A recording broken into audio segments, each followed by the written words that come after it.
everybody, and welcome to Bible class. John chapter 7 is our key text as we continue to learn why we should believe that Jesus is the most incredible person to have ever lived. In John chapter 7, we are with him up here in the region of Galilee. He hasn't always been in that area, but that is where he is at the beginning of John chapter 7. In fact, John tells us he would not go about in Judea because the Jews were seeking to kill him.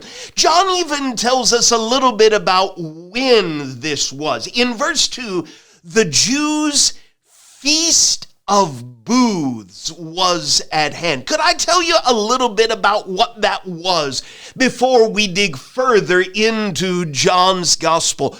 All the way back in the Old Testament book of Leviticus, God in Leviticus 23 said through Moses, on the 15th day of the 7th month, when you have gathered in the produce of the land, this was harvest time, you shall celebrate the feast of the Lord 7 days. On the first day shall be a solemn rest, and on the 8th day shall be a solemn rest. And you shall take on the first day the fruit of splendid trees, branches of palm trees, and boughs of leafy trees, and willows of the brook. And you shall rejoice before the Lord your God 7 days. You shall celebrate it as a feast to the Lord. For 7 days in the year, it is a statute forever throughout your generations. You shall celebrate it in the 7th month. You shall dwell in booths. He expected them to leave their homes and go out and live in these temporary dwelling places. You shall dwell in booths. All native Israelites shall dwell in booths, that your generations may know that I made the people of Israel dwell in booths when I brought them out of the land of Egypt. I am the Lord your God.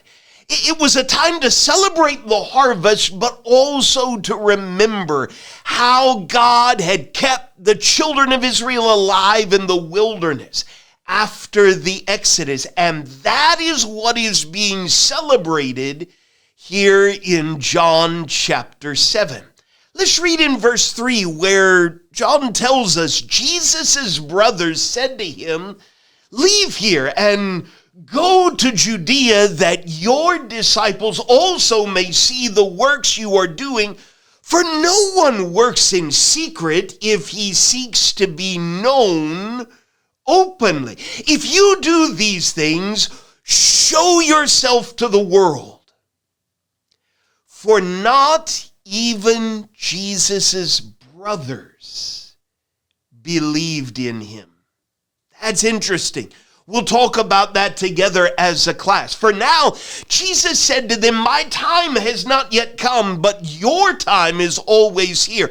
The world cannot hate you, but it hates me because I testify about it that its works are evil. You go up to the feast. I'm not going up to this feast, for my time has not yet fully come. After saying this, he remained in Galilee. But, verse 10, after his brothers had gone up to the feast, then he also went up, not publicly, but in private. The Jews were looking for him at the feast and saying, where is he? And there was much muttering about him among the people, while some said, he is a good man. Others said, no, he's leading the people astray. Yet for fear of the Jews, no one spoke openly of him. In verse 14, about the middle of the feast, Jesus went up into the temple and began teaching. The Jews therefore marveled, saying, how is it that this man has learning when he has never studied? So Jesus answered them, my teaching is not mine, but his who sent me. If anyone's will is to do God's will, he will know whether the teaching is from God or whether I am speaking on my own authority. The one who speaks on his own authority seeks his own glory, but the one who seeks the glory of him who sent him is true, and in him there is no falsehood. Has not Moses given you the law? Yet none of you keeps the law. Why do you seek to kill me? That takes us back to John chapter 5 when Jesus had healed an invalid man who couldn't walk for 38 years. He did that right in the heart of Jerusalem, and when some people saw it, they were ready to kill him. Verse 25, some of the people of Jerusalem therefore said, is not this the man whom they seek to kill? And here he is speaking openly, and they say nothing to him. Can it be that this is the Christ? But we know where this man comes from, and when the Christ appears, no one will know where he comes from. So Jesus proclaimed in verse 28, as he taught in the temple, you know me, and you know where I come from, but I have not come of my own accord. He who sent me is true, and him you do not know. I know him, for I come from him, and he sent me. So they were seeking to arrest him, but no one laid a hand on him because his hour had not yet come. Yet many of the people believed in him. They said, when the Christ appears, will he do more signs than this man has done? There it is again. One of our key words for this entire gospel. Why did some believe that Jesus, in fact, was the Christ?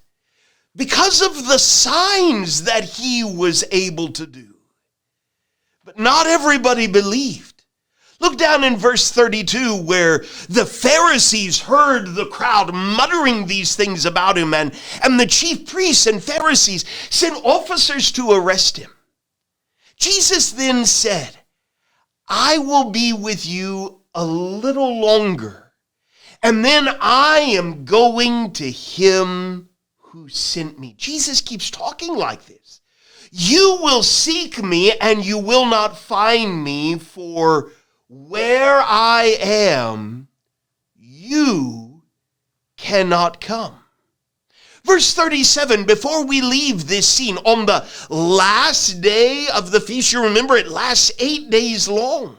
This is the great day, and Jesus stood up and he cried out, if anyone thirsts, let him come to me and drink.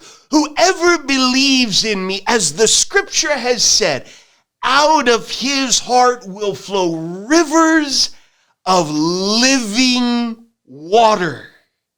Now this he said about the Spirit, whom those who believed in him were to receive, for as yet the Spirit had not yet been given, because Jesus was not yet glorified. How awesome are the things that Jesus is saying.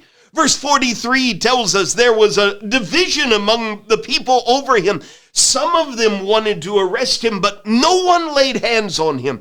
The officers then came to the chief priests. Remember, the Pharisees and chief priests had sent officers to arrest Jesus. And they want to know, why didn't you bring him? To which the officers answered, no one ever spoke like this man. All of this recorded so that you and I might believe. John chapter 7. Lots to talk about today. I appreciate you letting me give you an overview. Let's dig in together. Hope you have a great rest of your class, and a great start to this new week.